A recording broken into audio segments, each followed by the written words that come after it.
Wara li ftit tal-ġimgħat ilu ġie żvelat li l-membri tal-kabinett ta' Roberta Bela għandhom 750 mistoqsija parlamentari biex imwieġba, diversi deputati minflok ħarġu wonqhom mal-kollegi tagħhom spiċċew jaqblu ma' dan l-istazzjon illi din hija sitwazzjoni inkwetanti li tittiġi indirizzata. Matul il-jum ta' tnejn Net News mar quddiem il-Parlament isaqsi lid-deputati tal-Labor dwar id-domandi parlamentari mhux inwieġba. Bil-Ministru Owen Bonnici u s-Segretarju Parlamentari Omar Farrugia spiċċaw jaqblu magħna u jgħidulna li huwa l-obbligu tagħhom li l-mistoqsijiet jiġu mwieġba. U filwaqt li spikka s-silenzju min-naħa tas-Segretarju Parlamentari Elisha Buġejja Sajd, l-ebda membru tal-Labor ma qal jekk din il-prassi u xed tirrifletti nuqqas ta' trasparenza. Għandkom 750 PQ u xi mwieġba, din trasparenza fl-opinjoni tiegħek?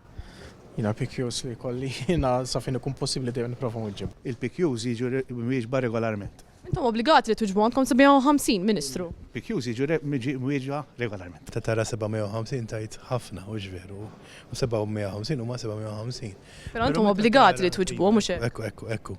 Meta tara l-ammont totali ta' PQs illi jisiru u illi essenzjalment jitwieġbu, l-ammont huwa ħafna u ħafna u ħafna ikbar. Ġifieri m'hemmx paragun bejn l-ammont li ma twieġbux u dawk li essenzjalment wieġbu. Għandkom 750 PQ mhux imwieġba, di trasparenza fl-opinjoni tiegħek?